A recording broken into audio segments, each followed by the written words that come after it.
오늘은 소율이 문답 41문과 42문을 살펴보도록 하겠습니다. 먼저 41문을 제가 읽을 텐데요. 여러분은 답을 해주시기 바랍니다.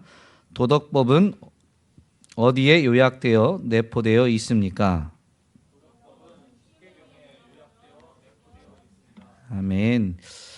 지난주에 이 도덕법을 하나님이 주셨음을 분명히 살펴보았는데요. 도덕이라는 것은 인간이 지켜야 할 도리 또는 바람직한 행동 기준을 가리킵니다. 그러므로 도덕법은 바로 인간이 마땅히 지켜야 하는 법인 것이죠.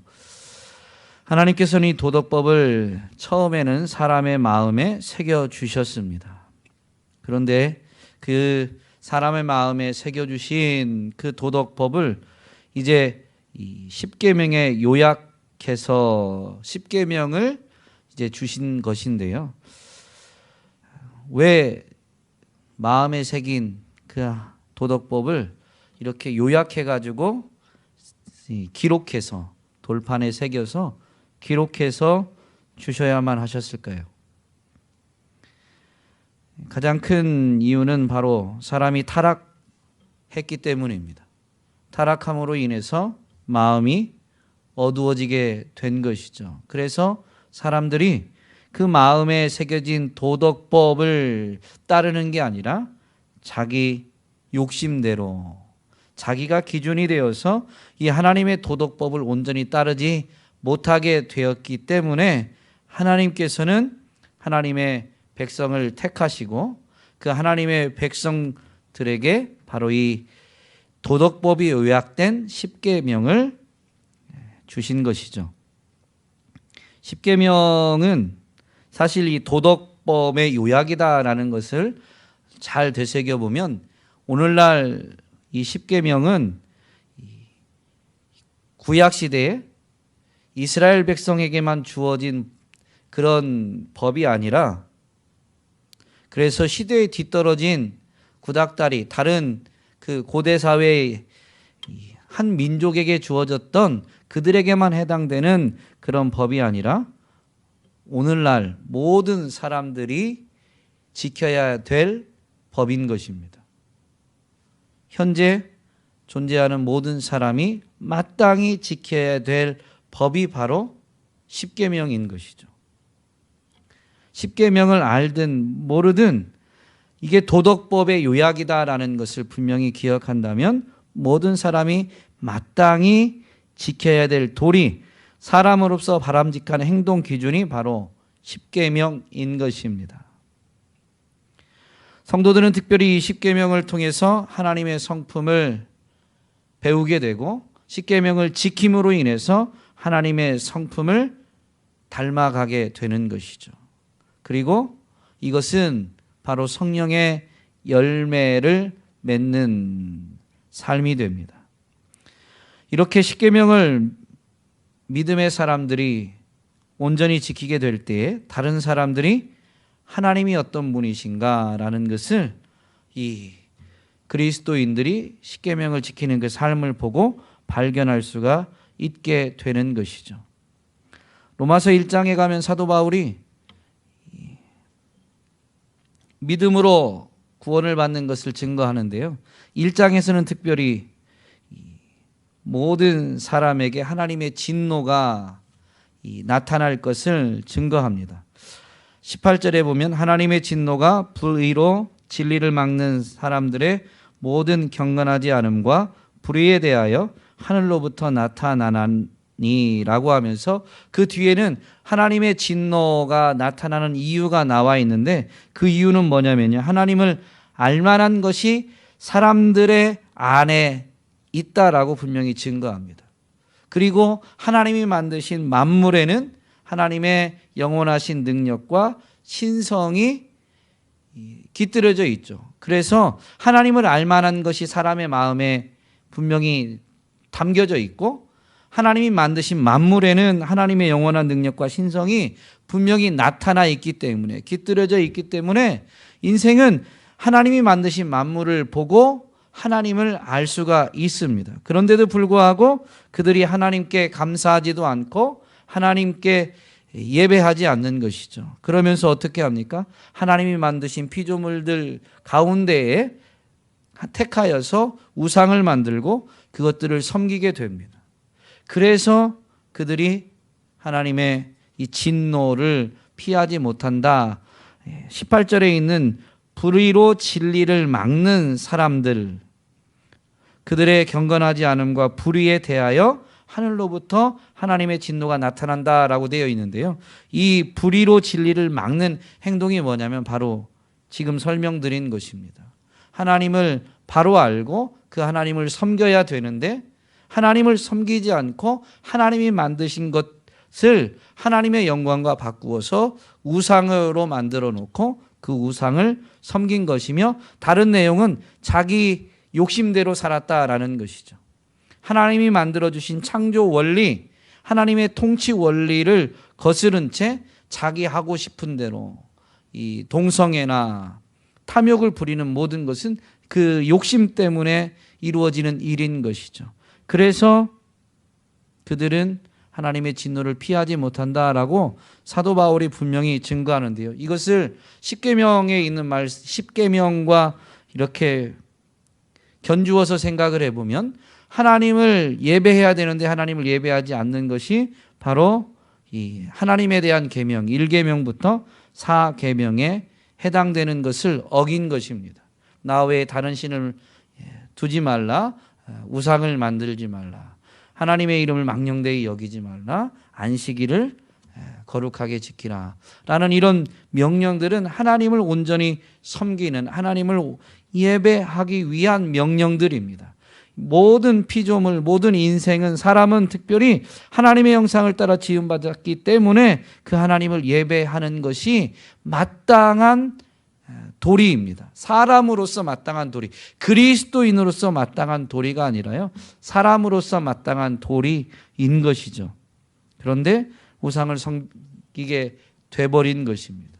또한 이웃을 대해서는 이제 오늘 우리가 읽은 마태복음 말씀대로 하면 이 10계명의 5계명부터 10계명까지를 한마디로 요약하면 이웃 사랑인데, 이웃을 사랑하지 않고 자기 욕심대로 창조 질서를 어기면서 자기 욕심대로 다른 사람을 착취하고 이렇게 짓밟게 된 것이죠. 하나님의 이 사람으로서 마땅히 행해야 될 도리를 욕심 때문에 어기게 된 거예요. 그래서 하나님의 진노가 임하게 된다라고 로마서 1장에서 분명히 설명하는데요. 이것은 사람들이 도덕법, 즉 10계명을 어기고 있기 때문에 하나님의 진노를 피하지 못한다라는 것을 분명히 보여주고 있는 것입니다. 그러므로 오늘 우리는 분명히 알아야 될 것은 모든 사람이 마땅히 지켜야 될 도리, 바람직한 행동 기준이 10계명이다라는 것을 잊지 말아야 되고, 더군다나 우리는 하나님을 아는 자들인데 10계명을 구약에 뭐라고 표현을 해야 될까요? 이렇게 표현하면 어쨌든 그러지 말아야 된다는 것을 설명하기 위한 표현이니까 구약에 주어졌던 구닥다리 유물로 간주하면 안 됩니다. 너무 안타까운 것은 이 유튜브를 통해서 성경을 가르치고 설명하는 이들이 있는데 종종 이 율법, 계명이 폐기된 것을 주장하는 이들이 있는데요. 정말로 엄청난 착각 속에 있는 겁니다. 여러 번 이 소요리 문답을 하면서 설명드리지만 제사법, 이 의식법 같은 경우는 예수 그리스도께서 완성했기 때문에 그 구약에 있던 율법대로 행할 필요가 없는 것이지, 완성되어진 게 있기 때문에, 더 온전한 게 나타났기 때문에 그대로 행할 필요가 없는 것이지 그 법 자체가 없어진 게 아니에요. 예수 안에 온전히 거해야 돼요. 그래야 구약에 있는 제사 대신 예수 피로, 예수님이 대제사장 되셔서 예수님의 피로 우리 죄를 대속하신 그 은혜를 누림으로 인하여 하나님과의 그 친밀함, 하나님 앞에 나아가는 은혜를 계속 누릴 수가 있는 것이지 제사의 원리 자체가 아예 없어진 건 아닙니다. 예수님이 그걸 완성하신 거예요. 그런데 이런 것 때문에 율법의 폐기론을 주장하는 자들이 유튜브 상에 보면 참 많이 있어요. 그런데 그리스도인만이 아니라 이 하나님이 주신 율법은 사실 특별히 십계명은 이 도덕법의 요약이기 때문에 모든 사람이 마땅히 지켜야 될 도리, 사람으로서 바람직한 행동 기준인 것입니다. 사람이 타락했기 때문에 이 십계명을 기록해서 주셨는데요. 십계명은 언제 주셨습니까? 하나님이 십계명 언제 주셨죠? 시내산에서 이스라엘과 언약을 맺으실 때 모세를 시내산 위로 불러 들이셔서 하나님이 그때 모세를 통해서 이스라엘 백성에게, 모세에게만 주신 게 아닙니다. 모세를 통해서 이스라엘에게 이 십계명을 포함한 율법을 주신 것이죠. 시내산에서 언약을 맺으실 때 주셨는데 출애굽기 19장 5절 6절에 보면 모세를 통해서 언약을 맺으실 때 하나님 이렇게 말씀하십니다. 너희가 내 말을 잘 듣고 내 언약을 지키면 너희는 모든 민족 중에서 내 소유가 되겠고 너희가 내게 대하여 제사장 나라가 되며 거룩한 백성이 되리라. 하나님께서 이스라엘을 택하셔서 그들을 애굽에서 건지시고 이제 약속의 땅으로 데려가시면서 이 시내산에서 언약을 맺으시는데 그 내용이 이것이죠. 너희가 내 말을 잘 듣고 내 언약을 지키면 너희는 모든 민족 중에서 내 소유가 되겠고 제사장 나라가 되고 거룩한 백성이 될 것이다. 이 하나님의 율법, 특별히 오늘 이 도덕법의 관점에서 보면 십계명을 분명히 지키면 하나님의 언약, 율법을, 하나님의 말씀, 계명을 다 지켜야 되는 것인데 어쨌든 이 십계명을 지키면 하나님의 소유, 제사장 나라, 거룩한 백성이 된다라는 것입니다. 이렇게 행함으로 제사장 나라로서 쓰임받을 수가 있는 거예요. 하나님이 그들을 택하신 이유는 그들만 구원하시기 위한, 그들만 하나님의 백성 삼기 위한 게 아니라 그들을 제사장 나라로 삼으신 것이죠. 제사장 나라라는 것은 모든 민족을 향해서 제사장의 역할을 하는 나라인 것입니다. 그럼 제사장이 어떤 역할을 하느냐라는 것을 우리는 생각해 봐야 되죠. 제사장이 무슨 역할을 하죠? 제사를 집례하긴 하지만 사실은 그것은 행위이고요. 제사장의 진짜 역할은 백성들에게 율법을 가르치고 그리고 백성들에게 복을 빌어주는 것입니다. 제사는 죄를 지은 자들이 하나님께 사함을 받을 수 있도록 하나님이 주신 방편을 따르고 그 제사를 드림으로 하나님과의 관계를 회복시켜서 하나님으로부터 복을 받게 해주는 거예요. 그리고 제사장은 분명히 백성들을 축복하게 되어 있죠. 너희는 이렇게 기도하라 라고 하면서 모세를 통해서 백성들을 축복할 것을 하나님이 직접 말씀해 주셨습니다. 이게 진짜 제사장의 역할이에요. 율법을 가르쳐서 율법을 지키게 하고 그리고 죄가 있을 때는 제사를 드려서 하나님과의 관계를 회복시키면서 그 하나님께 복을 받을 수 있도록.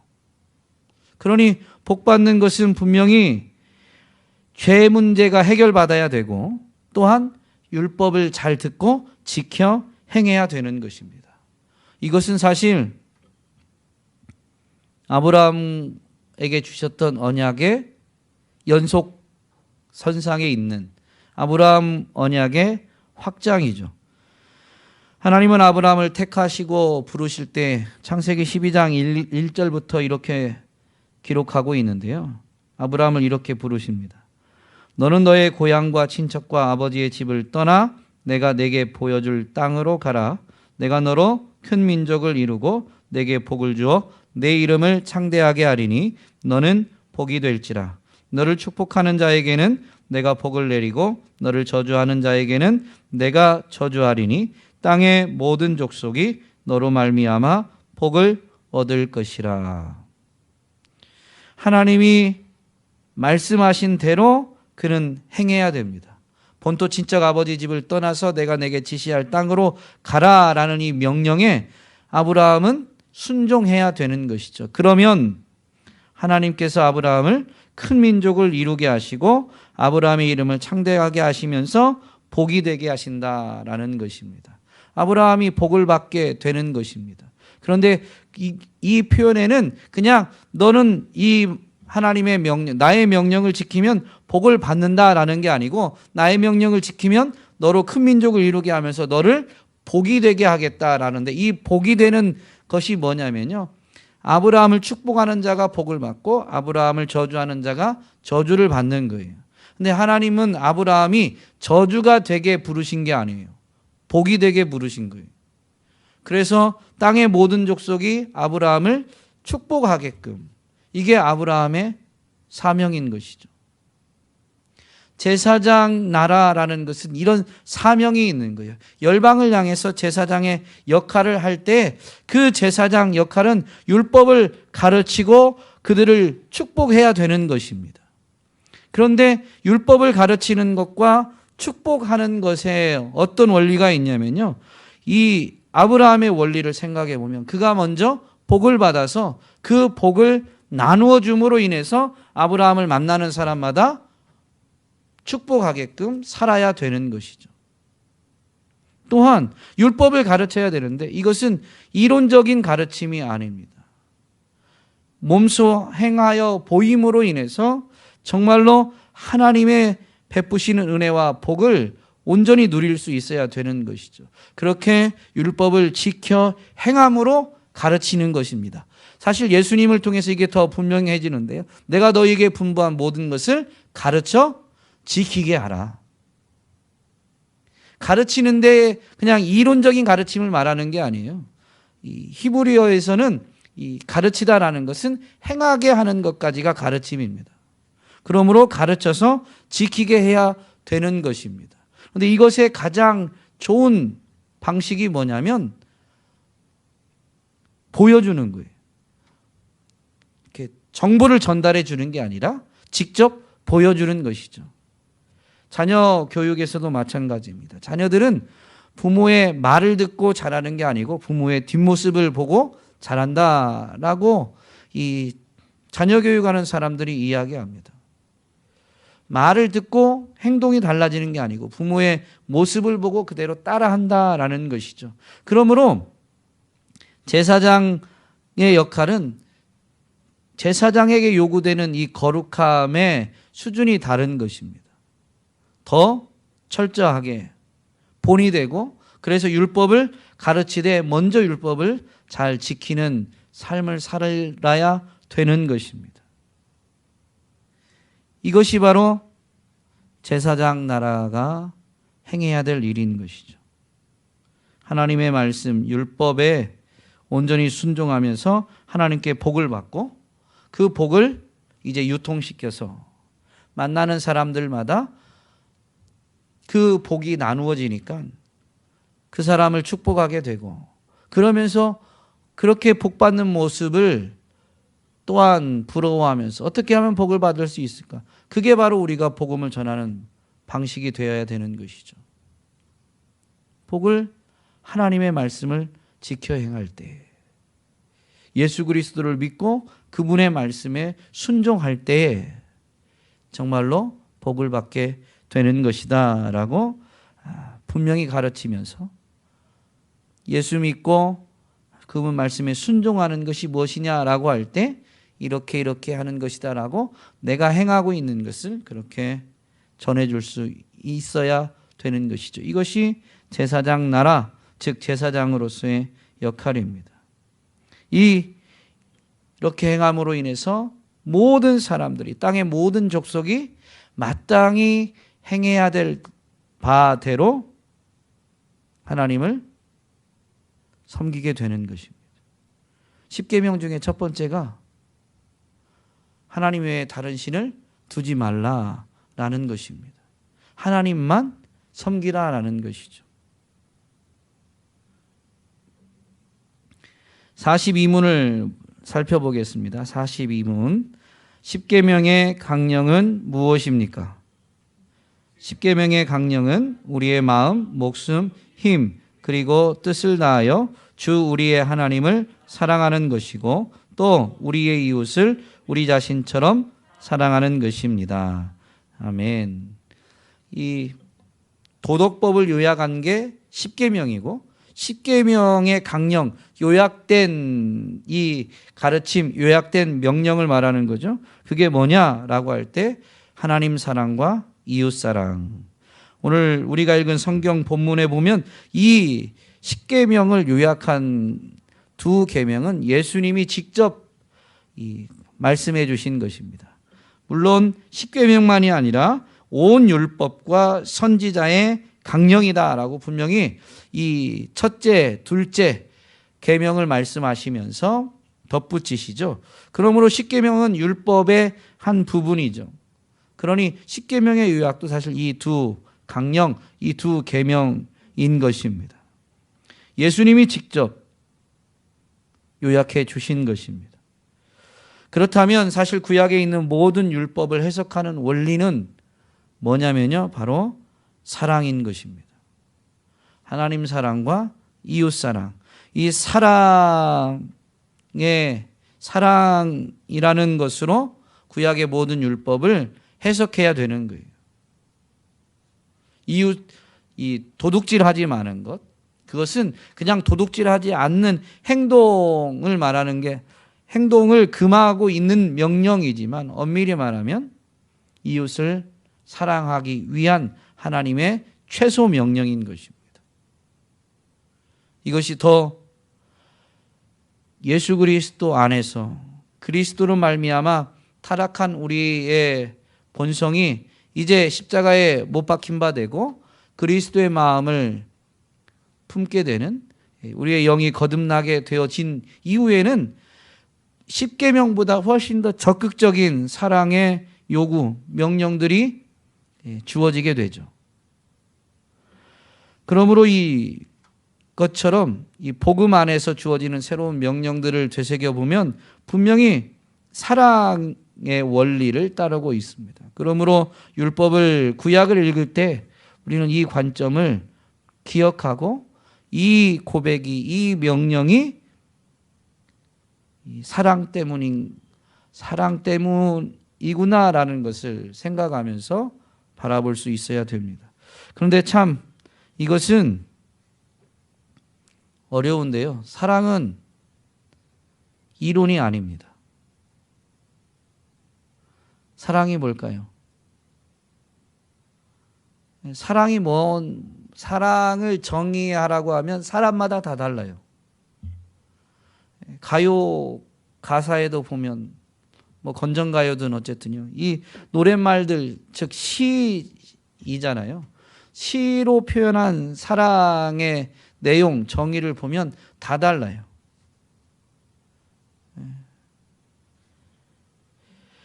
사랑은 이론적으로 설명되지 않습니다. 이론을 인간의 이 지식, 지혜를 초월합니다. 사랑은 이해시키는 게 불가능합니다. 이해되는 이 부분, 한계가 있죠. 그런데 사랑은 그걸 언제나 넘어설 때가 있습니다. 그래서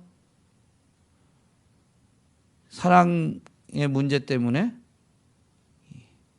부모님과 자녀들이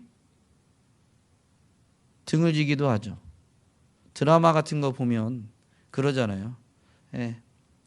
이 청춘의 때 이성에 대한 사랑에 확 사로잡히면 부모님과 등을 지고라도 그 사랑을 이루려고 하는 것들을 분명히 보게 됩니다. 극단적이다라고 할 수는 있겠지만 이것이 사실 사랑의 특성 중에 하나입니다. 사랑은 매우 초월적입니다. 그래서 사랑은 미친 짓이기도 한 것이죠. 이때 미쳤다라는 것은 이해가 안 된다, 정상적이지 않다, 납득이 안 된다라는 의미인 것입니다. 그러므로 사랑은 사실 체험되어야 돼요. 사랑은 체험되어야 때 이해할 수가 있습니다. 체험되어져야 된다라는 것은 다른 말로 바꾸면 조금 뭐라고 표현을 해야 될까요? 표현을 좀 전에 미쳤다라는 표현을 썼으니까 미친 게 조금 돌아와 가지고 약간 정상 수준에 달했을 때로 바꿔서 표현하면 체험되어지는 것은 사실 실천되어져야 되는 것이죠. 실천되지 않는 것은 사랑이 아닙니다. 그러므로 이 도덕법 10계명과 연결해서 보면 10계명을 아는 게 사랑이 아니고요. 10계명을 지키는 게 사랑입니다. 이것은 이 행함이 있기 때문에 반드시 증거가 나타납니다. 행동으로 말미암아. 다른 표현으로 하면 성경 신약에서 있는 표현으로 하면 열매가 있습니다. 반드시 증거, 열매가 나타난다라는 것이죠. 우리의 신앙적 행위도 사랑이 없으면 사실은 잘못된 것이죠. 모든 신앙적 행위를 크게 두 가지로 분류하면 예배와 선교로 분류할 수가 있습니다.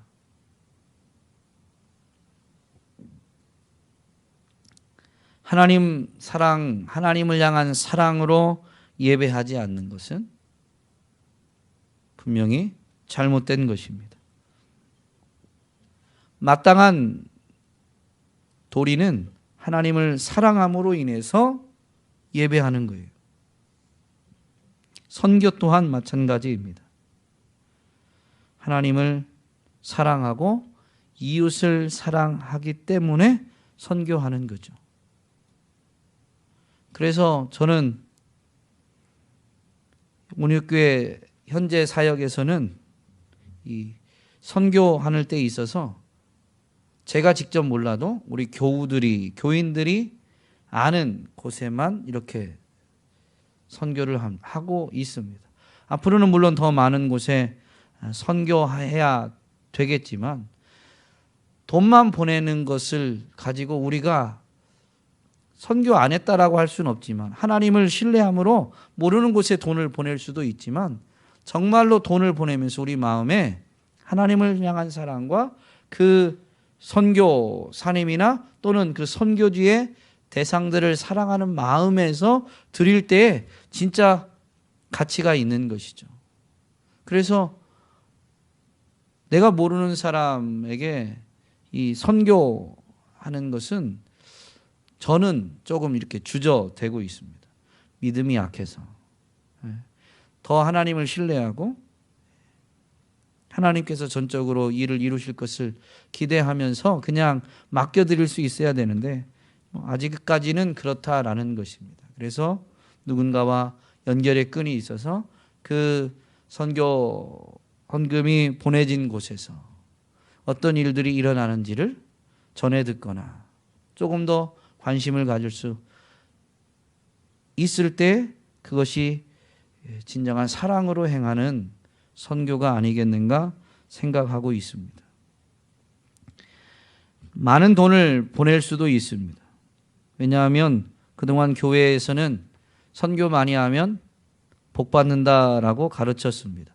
물론 복을 받는데 그때의 복은 성경에서 말하는 복과 사람이 가르치는 자와 더군다나 그 가르침을 받는 자가 해석하는 복은 좀 거리가 있을 수 있죠. 교회 안에서 가르쳐지고 그리고 해석한 사람들은 선교헌금 많이 하면 돈을 많이 벌게 된다? 라는 개념으로 복을 받는다라고 생각했습니다. 그러면요, 내가 이건 지금도 뭐라고 해야 될까요? 우리 사회 활동에서 행해지고 있는 거예요. 내가 1,000만 원을 갖다 넣었는데 2천만 원을 한 달 뒤에 또는 6개월 뒤에 1,000만 원 갖다 냈는데 2천만 원을 받을 수 있다 그러면요, 사람들 1,000만 원 다 갖다 댔습니다. 확실하다면. 근데 이게 신앙의라는 이름으로 하나님 앞에서 행해질 수도 있는 일들이었던 것이죠.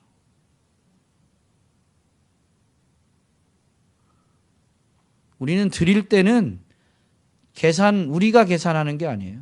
그거는 하나님의 계산법이지. 우리가 드릴 때는 하나님 사랑, 이웃 사랑 때문에 드리는 것입니다. 우리는 사랑 때문에 드리는 것 자체를 기뻐하고 즐거워하는 거예요. 드리면서. 그런데 나중에 그게 하나님의 계산법에 의해서 돌아오는데, 그때에는 그렇게 이제 고백할 수밖에 없죠. 다른 한 게 없는데. 왜냐하면 그 전에 우리가 드린 것을 하나님은 심었다라고 하고 그것을 하나님의 계산법에 따라서 우리에게 이렇게 갚아 주십니다. 하나님은 뿌린 대로 거두게 하시니까. 그런데요, 사랑으로 드린 사람은 그 전에 드린 것을 내가 심었으니 얼마 거두어지겠다라고 계산하고 있지 않아요.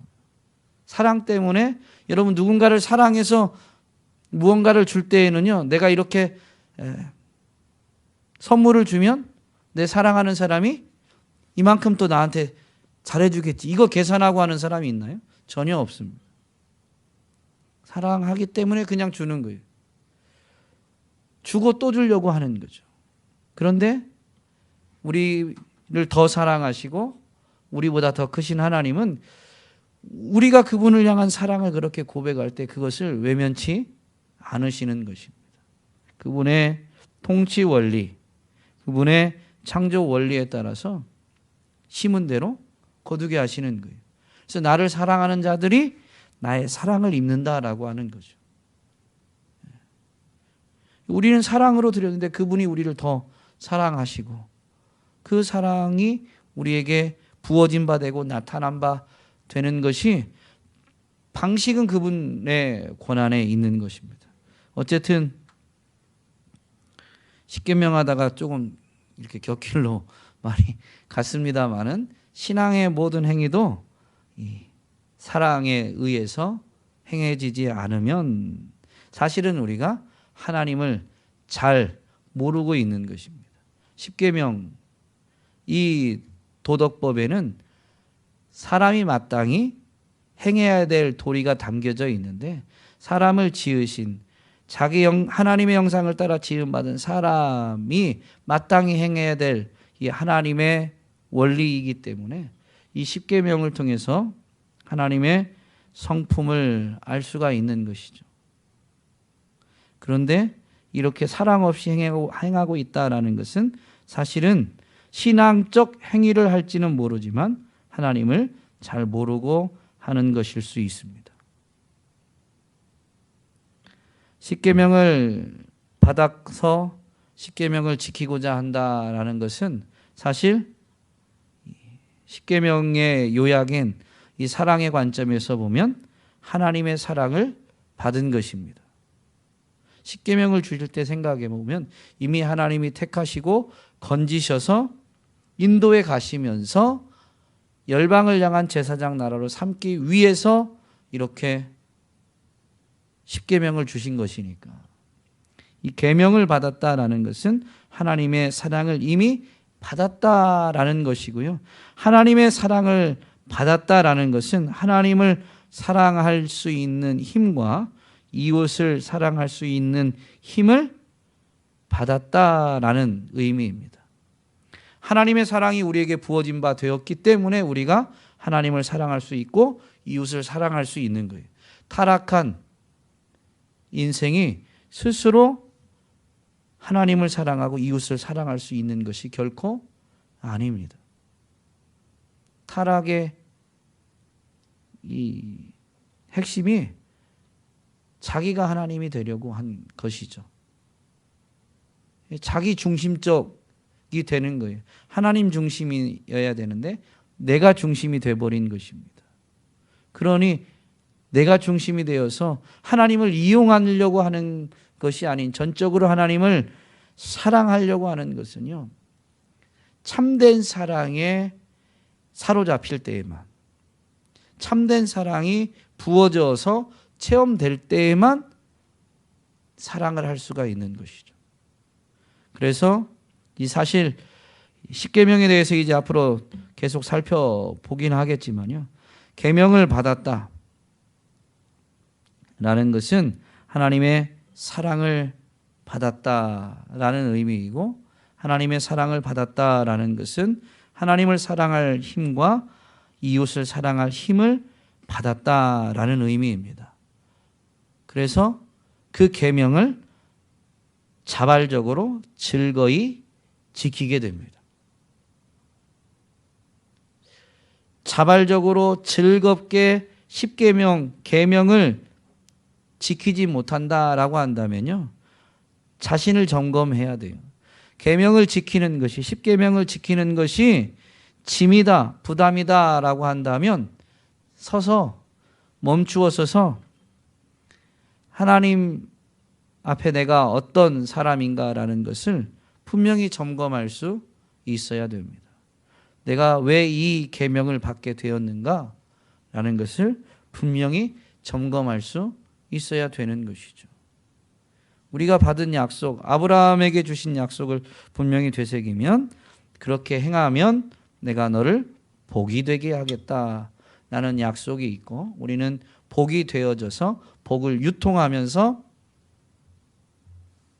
열방을 향한 제사장 나라로서 제사장의 역할을 하는 사명을 감당할 수가 있게 되는 것이죠. 그러므로 이 약속을 분명히 붙잡으면, 그 약속을 주신 분이 나를 택하시고 나를 건지셔서, 그것도 자신의 독생자를 내어주면서까지 그렇게 나를 택하시고 건지셔서 이런 약속을 주셨다라는 것을 분명히 되새기면요, 이것은 특권이 되는 것입니다.